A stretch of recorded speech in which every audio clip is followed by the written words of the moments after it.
आएको छौँ थिएटर दादासँग। दादा म फर्स्ट टाइम आउँदैछु थिएटर, सो दादालाई म एउटै कुरा भन्नु चाहन्छु कि थ्याङ्क यू। म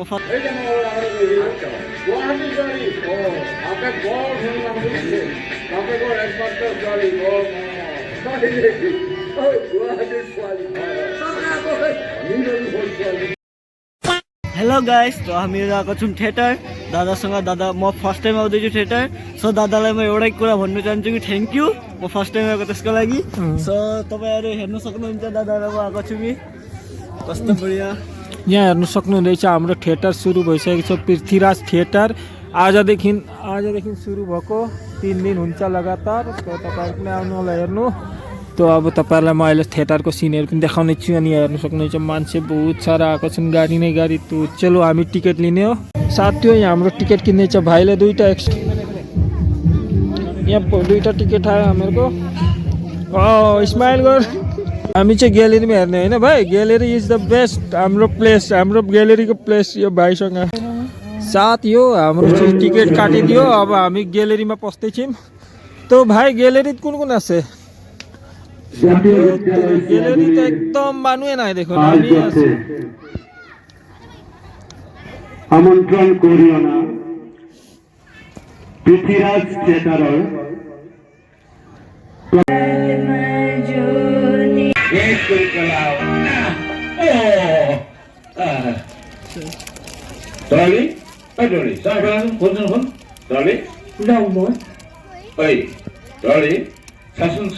মই তোৰ কাৰণে কি ধুনীয়া আগলি বাঁহৰে লাহৰি গগনা এটা সাজি আনিছো, দেখিছে? চাম চাম তোৰ খোপাত পিন্ধাই দিছ, চাম। বা তৰালি, সঁচাকৈ তোক বৰ ধুনীয়া লাগিছে। মন সকলোবোৰ ঠিকে আছিল, মোৰহে মনটো বৰ এটা ভাল নহয়। তোৰ মনটো ভাল নহয় কিয়? মন ভাল নালাগিবলৈ তোৰ আকৌ কি হৈছে? তপনে বোলে মোক এইবাৰ বিহু নাচিব নিদিয়ে। তপনে তোক বিহু নাচিবলৈ নিদিয়ে? আৰে তপনে তোক বিহু নাচিবলৈ নিদিবলৈ তপন কোন হয়? কোন হয় তপন? তপন কোন হয় সেয়া পিছত জানিবি। মনত এটা কথা জানি তো, এইবাৰ বহাগত মই তৰালিক বিয়া কৰামেই। গতিকে আজিৰ পৰা তাই তহঁতৰ লগত বিহু নাচিব নোৱাৰে, কোনো কাৰণত নোৱাৰে। ঐ তপন, বিয়া বোলা বস্তুটো পকা কল নহয় যে তই বাকলি গুচাবি আৰু খাই পেলাবি। মই তোৰ লগত বিয়া কোনো পধ্যেই ল'ব। হয় নেকি? বাহ, আজি ৰংমন তোৰ কাষত আছে কাৰণে তোৰ ফুটনিটো অকণমান বাঢ়িছে নহয়? ঠিক আছে, চাই ল'ম। ঐ মোৰ নাম তপন হয়, তপন। তোক চাই ল'ম মই, তোৰ ফুটনি মই বাহিৰ কৰি আছো, দেখিবি। জানি থবি।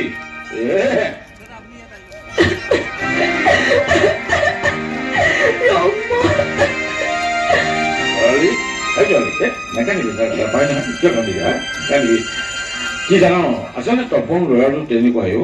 তাৰ কথাবিলাকে তেনেকুৱা, কিন্তু অন্তৰখন তাৰ বিৰাট ভাল। চাবিচোন তোৰে মোৰে মিলনত সি কোনোদিন বাধা দিবলৈ নাহে, বুজিছ? কোনোদিন বাধা দিবলৈ কোনোদিন বাধা দিবলৈ নাহে। চাবিচোন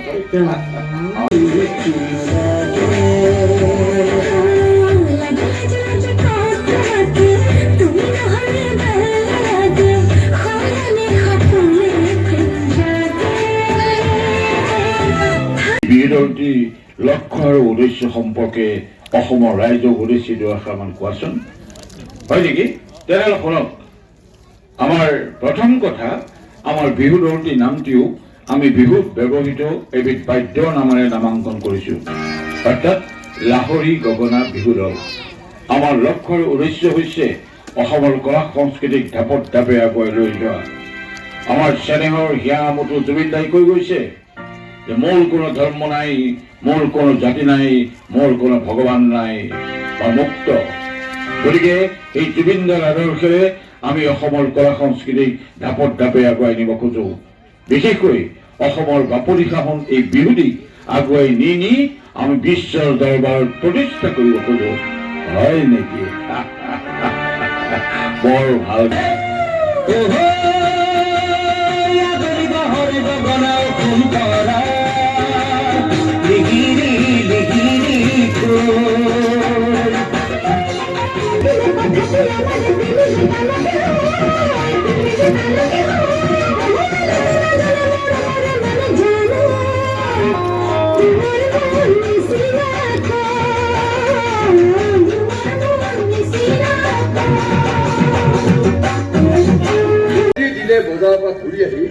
20 টকাকৈ এটা টেমাত জমা কৰি যাব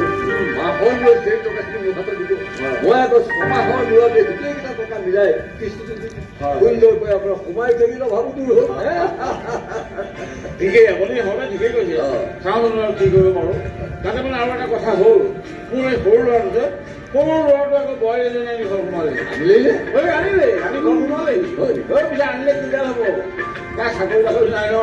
ব্যৱসায় বাণিজ্য নাই বেকাৰ তাকে ভাবিছোঁ তাৰ যদি ক'ৰবাত কিবা এটা সংস্থাপন হয় তেনেহ'লে মই বাৰু লাহেকৈ আপোনাৰ ওচৰত পৰিচয় কৰিম বাৰু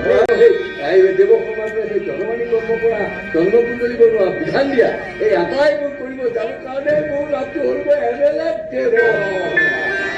আৰু এতিয়া তোমাক দেখাৰ লগে লগে মই তোমাৰ বিষয়ে নাজানি খুৰা আপুনি অকণমান বহক মই ভিতৰৰ পৰা আহি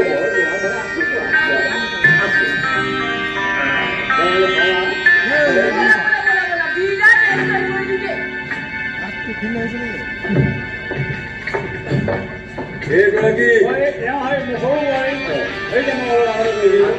গুৱাহাটী ছোৱালী তাতে বৰ ধনী মানুহ বুলিছে তাতে বৰ একমাত্ৰ ছোৱালী বৰ গুৱাহাটীৰ ছোৱালী নিৰঞ্জন ছোৱালী সেইকাৰণে ডাঙৰ লগত চিনা পৰিচয় হ'লে নমস্কাৰ ল'ৰাই গোটৰ 15 দিনৰ ভিতৰতে ঘৰ দুৱাই খাটিবগৈ দিছো আপুনি কি কৈছে একো নহয় দিয়া আজিকালি এইবিলাক এটা ফেশ্বনেই হৈ পৰিছে তাতে তোমালোকৰ আকৌ সেই শহুৰ দেউতাৰ অতবোৰ সম্পত্তি সেইবোৰ কাৰ হাতত গতাব আগলৈ নাই পিছলৈ নাই সেইটো পাপাৰ সিদ্ধান্ত এনেও ছোৱালী মানুহ এজনী বিয়াৰ পাছত মাক দেউতাকৰ অনুগ্ৰহত জীয়াই থকাটো একেবাৰে ভাল নেদেখায় বেলা ভিতৰলৈ বলা জুই আৰু গুৱাহাটী ছোৱালী বুলিছে মই ভণ্টি হোষ্টেলত থৈ আছো হোটেলত যোৱা নাই কি হ'ল তাই ক্লাছ আৰম্ভ হ'ব হ'লেই নে কিবা ক্লাছ আৰম্ভ হ'ব আজিকৈ ৰুমটো লৈ লগ বন্ধু এটা চলেহে পৰি ক্লাছ কৰিব পাৰিব মই তাইক গাড়ী চাই লৈ আহোঁ ভণ্টি তই আহিলে দেই নহ'লে দেৰি হ'ব কিন্তু গাড়ী ৰখাব ডাঙৰ হ'ব মোৰ ডাঙৰ থাকি আছে বাৰু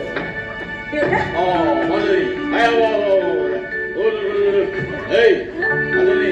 ভালদৰে পঢ়া শুনা কৰিবি সময়মতে খোৱা বোৱা কৰিবি আৰু চহৰ যোৱা কথা দুষ্ট লগ সংগৰ পৰা সদায় দূৰত থাকিবি কিন্তু বুজিছ কিয় জান গাঁও ঘৰৰ কোনো শান্তি দিছে গাঁৱৰ পৰা গুৱাহাটীৰ হোষ্টেললৈ গ'লে এছাতি পচোৱা বতাহে কিন্তু বৰ সুন্দৰকৈ চুই যায় আৰু সেই ছাতি বতাহত উঠি ভাঙি গ'লে কেতিয়াবা কিন্তু ধুমুহাৰ মুখত হয় আৰু সেই ধুমুহাৰ মুখত পৰিলে ক'ত যে উৰুৱাই নি পেলাবগৈ তাৰ কোনো চিন্তা নাই আপুনি কোনো চিন্তা নকৰিব খুৰা গাঁৱৰ পথাৰত যেতিয়া মই ভূই ৰুই থাকো তেতিয়া বহুত ডাঙৰ ডাঙৰ ধুমুহা মই পাৰ কৰিব পাৰিছো এতিয়া চহৰত গৈ এটা সামান্য ধুমুহাই মোক একোৱে কৰিব নোৱাৰে আপুনি নিশ্চিন্ত থাকক সকলোবোৰ বস্তু বেগত ভৰাই ল'লানে ভৰাই ল'ব পুৱা গধূলি সদায় ফোন কৰিবা পঢ়াৰ সময়ত মোবাইল অফ কৰি ৰাখিবা যাতে পঢ়াত কোনো ধৰণৰ ক্ষতি নহয় ব'লা মই তোমাক অকণমান আগবঢ়াই দিম খুৰা এত্তিটা দিয়ে আপুনি সেটা হনুমন্তে নমো নমো হনুমন্তে নমো নমো শ্রী হনুমন্তে নমো নমো হনুমন্তে নমো নমো তোৰ যাতে আইনকাতিবোৰ মৰ্মন্ময় হয় তাৰ বাবেই আৰে বাবা এই হনুমানৰ দশা চকা এইবোৰ মোৰ ঠিকে আছে কিন্তু এই প্ৰিন্সিপালৰ কথাবোৰ আজিকালি মোৰ হজম নোহোৱা হৈছে প্ৰিন্সিপালে আগতে কিবা কৈছে কি কাম কৰিব একেখন কলেজত বোলে মোৰ বহু বছৰ হ'ল আৰু সেইবাবে এই কলেজ যদি এই ঘৰতে কিবা এটা কৰিব দিছে বাবা তুমি থকাৰ পাছতো সি চাকৰি কৰিছে চাকৰি কৰি থাকক কিন্তু ছাত্ৰ ছাত্ৰীৰ মৌলিক অধিকাৰত হস্তক্ষেপ কৰিবলৈ তেওঁ হয় মই প্ৰিন্সিপালক কৈ দিবি তই এটা চাকৰি কৰিবৰ বাবে কলেজলৈ যোৱা নাই আৰু চাকৰি কৰি টকা ইনকাম কৰিবলগীয়া কথাও নাই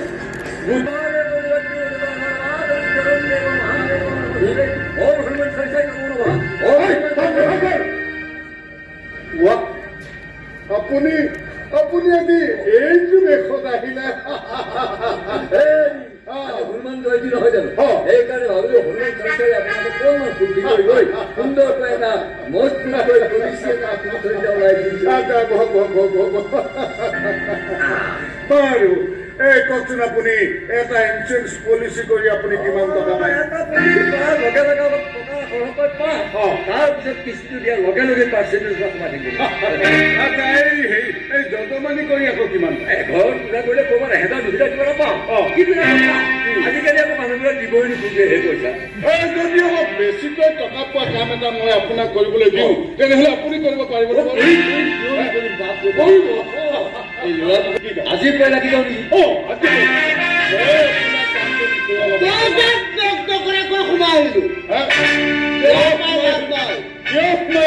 মোৰ কান্ধটো বন্দুক থৈ আপুনি বহুত গুলি ফুটালে আজিৰ পৰা ফুটাবলৈ দিয়া নহ'ল ঠিক আছে তই তেনেহ'লে মোক গাদ্দাৰ কৰি এতিয়া মোৰ কাম নকৰোঁ বুলি কৈছে নহয় আৰু মোৰ কাম নকৰি তই যাব ওলাইছ ঠিক আছে তই যাবি আচ্ছা তই কচোন বাৰু মোৰ পৰা তই এতিয়ালৈকে কিমান টকা পাবলগীয়া আছে মোৰ হিচাপ মতে মই আপোনাৰ পৰা 1,72,000 টকা পাবলৈ সকলোবিলাক টকা আপুনি সুতে বোলে আদায় কৰি দিয়ক মই এতিয়া বহুত সুন্দৰকৈ কথা লাগিব নহ'লেতো ভগৱানে মোক অলপ বেয়াই পাব ছাৰ আপুনি কি কৰিলে ছাৰ ছাৰ মোৰ ল'ৰাটো মৰি থাকিল নেকি ছাৰ ল'ৰাটো মৰি থাকিল ছাৰ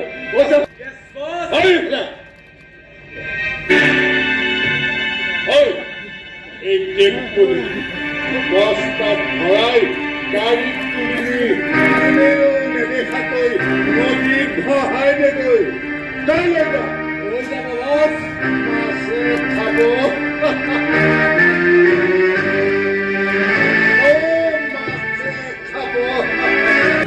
আরে বুঝিছা যদি তুমি আমার ঘৰখনৰ প্ৰতিটো কথাই কিয় ওলোটাকে লোৱা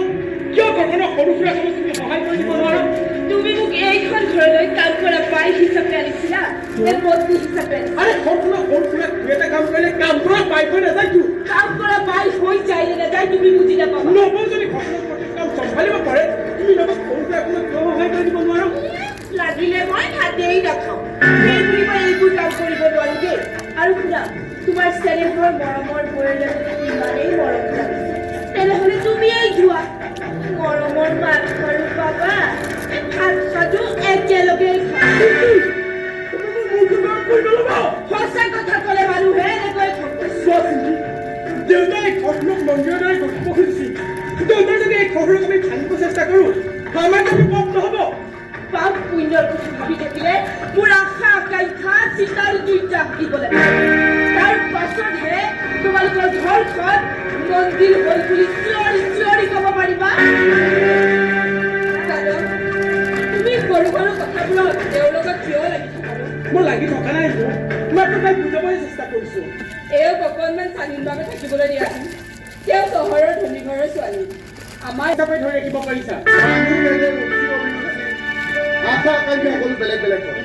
ঘৰখনৰ খাদ্যতে হওক বা সম্পৰ্কৰে খাদ্যতে হওক গাঁৱৰ খাদ্যতে বাহিৰতে নাপায় বাধা দিয়া নাই দাদা মই তাইক বুজাবলৈ চেষ্টা কৰিছোঁ মই পাগল নহয় যে কাৰো বুজি নাপাওঁ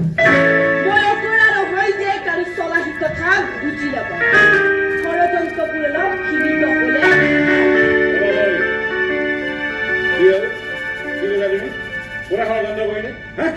এই ঘৰখনৰ মানুহে তোমাক লৈ কি ষড়যন্ত্ৰ কৰিছে শুনা তুমিও এইখন ঘৰৰ এগৰাকী সদস্য হয় এইখন ঘৰৰ প্ৰতিজন সদস্যৰ নিজা নিজা স্বাধীনতা আছে নিজা নিজা অধিকাৰ আছে ঘৰখনৰ স্বাৰ্থত আনৰ ক্ষতি নোহোৱাকৈ স্বাধীনভাৱে চলি থকাৰ ভাল যি হৈ গ'ল গ'ল আৰু এতিয়া সেইবোৰ কথা উলিয়াই থাকিব নালাগে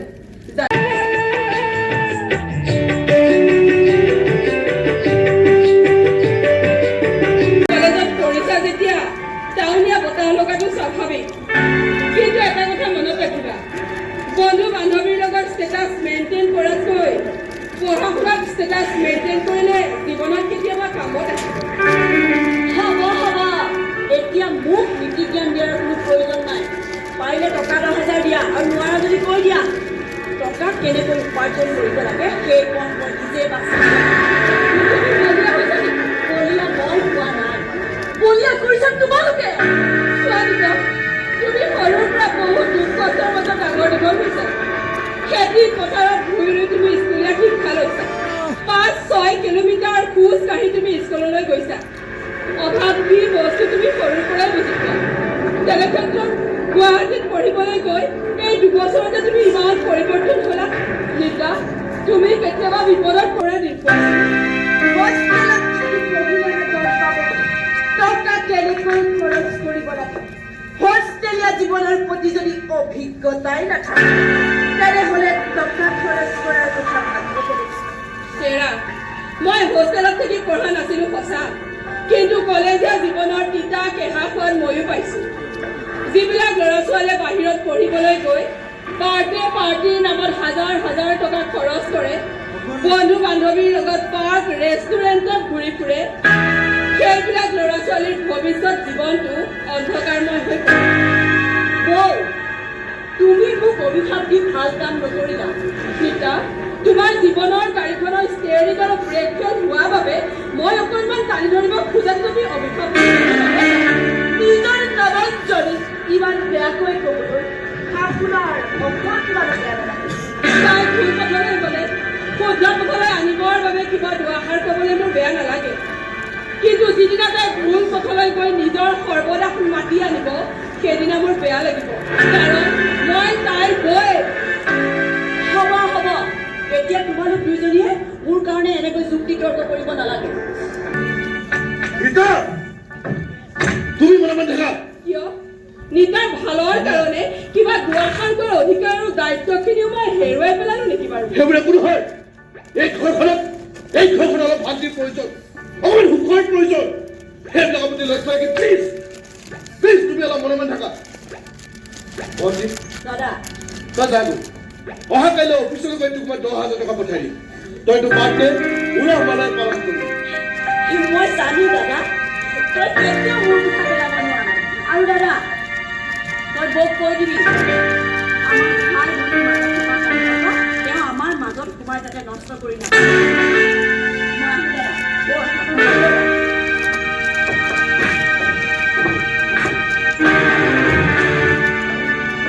তোমালোক ভাই ভনীৰ মাজত সোমাই সম্পৰ্কবিলাক নষ্ট কৰাৰ অভিপ্ৰায় মোৰ নাই কিন্তু তুমি ৰাগ বোলোতে যে নীতাক তেনেকৈ পইচাবোৰ দি থাকা সেইটোৱে এদিন নীতাক বিপদত পেলাব আৰু তাৰ বাবে আমি গোটেই ঘৰখনে এদিন চকু পানী টুকিব লাগিব ভণ্টি মনৰ সন্তুষ্টি কৰে মই সকলো কৰিব পাৰিম তাত তুমি সকলো নকৰিবা কি যে হ'ব নহয় অপদাৰ্থবিলাকৰ লগত কৰি একেবাৰে লঘু লাঞ্চনা হৈ পৰিছে তাৰবাবে কোনোটাও কৰিব চকু একেবাৰে কপালত আমাৰ ঘৰখনৰ কাৰণে বিপদৰ আগজাননী হ'ব ঘৰৰ ভিতৰত গৈ আপোনাৰ এই নীতি বচনটো বাদ থাকিব যাওক যিবিলাক মানুহে নীতি শিক্ষা আহৰণ কৰিব নাজানে বা নোৱাৰে সেইবিলাক মানুহে নীতি বচন মাতি কোনো লাভ নাই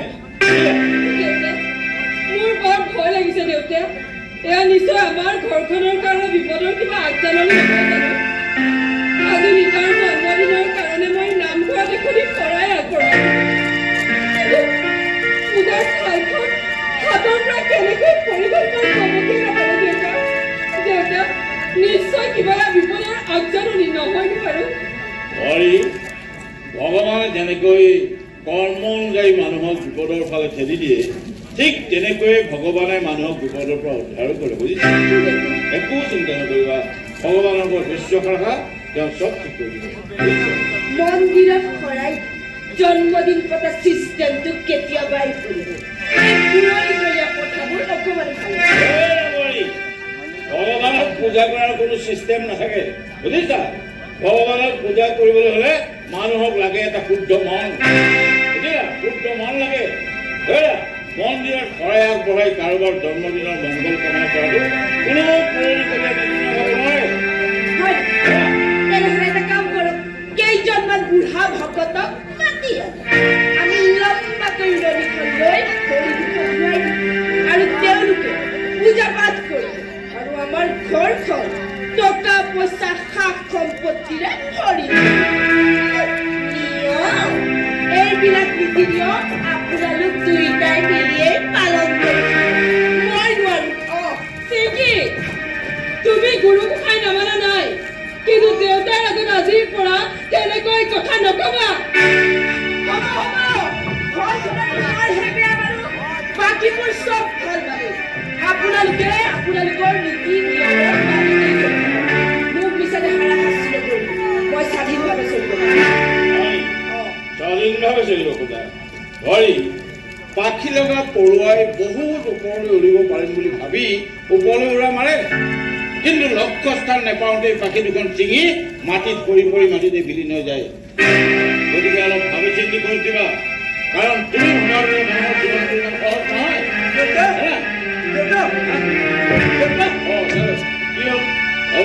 কাম এটা পাইছিলো এটা প্ৰাইভেট কোম্পানী এখনত কম্পিউটাৰ চলাওঁতা দৰমহা কিমান প্ৰতি মাহে 12,000কে দিম বুলি কৈছে পিছত বঢ়াই দিব কি 12,000 টকা 12,000 টকাৰে তুমি এই চলিবানে মোকেই তুমি ইমান অধৈৰ্য কিয় হৈছে কি কিবা কাম এটা মূৰটো সোমাইছে লাহে লাহে চব ঠিক হৈ যাব নহয় হেৰা চলিব জানিলে 12,000 টকাৰেও এটা পৰিয়াল বৰ সুন্দৰকৈ চলিব পাৰে আপোনালোকৰ আশা নাথাকিব পাৰে মোৰ কিন্তু আছে সপোনো আছে দুবেলা দুমুঠি খাই থকাটোৱে মানুহৰ জীৱন বুলি নকওঁ তুমি দেউতাৰ মুখে মুখে ক'বলৈ লাজ পোৱা নাই নাপাওঁ লাজ যিবিলাক মানুহে মোক চিৰিয়াখানাৰ জন্তুৰ দৰে পিঞ্জৰাত আবদ্ধ কৰি মোৰ চট্টমাৰি চাৰিফত দৃষ্টি লাভ কৰে সেইবিলাক মানুহক মই ইয়াতকৈ বেছি বেয়াকৈ ক'বলৈ তেতিয়াহ'লে মুক্ত বিহংগ হৈ কিনিবলৈ তোমাৰ যি ইচ্ছা তাকেই কৰিব পাৰিব মই মুক্ত বিচৰণ কৰিব বিচাৰোঁ জন্তুবিলাকৰ দৰে আউটডেটেড মানুহবিলাকৰ নিচিনা ঠিক আছে তুমি মুক্তভাৱে চলা কিন্তু আজিৰ পৰা এইখন ঘৰত কোনো অশান্তিৰ সৃষ্টি কৰি নল'ব তোমাৰ চক্ৰান্তি দিব ভালদৰে কি চক্ৰান্ত এই মুহূৰ্তত তোমাৰ গালত এটা প্ৰচণ্ড চৰ ফুটাই দিবলৈ মোৰ মন গৈছিল কিন্তু বহুত কথা চিন্তা কৰি আনি মই হাতখন নমাই নিদিলোঁ কিয় জানা কাৰণ তুমি মোৰ বোৱাৰীহে মোৰ ছোৱালী নহয় মোৰ ছোৱালী হোৱা হ'লে তোমাক মই তোমাৰ মা দেউতাই যদি ঘৰতে অকণমান নীতি শিক্ষা দি পঠালেহেঁতেন তেনেহ'লে ডাঙৰ সৰু সকলোৰে আগত এই অভদ্ৰামূলক কৰিব নোৱাৰিলেহেঁতেন আপুনি মোক অপমান কৰিছে অপমান নহয় খং উঠিছে খং এচাৰিৰে কোবাই কোবাই নীতি শিক্ষা আদি পাঠ পঢ়াবলৈ মন গৈছে ডাঙৰ কেনেকৈ ব্যৱহাৰ কৰিব লাগে সেই কথা শিকাই দিবলৈ মন গৈছে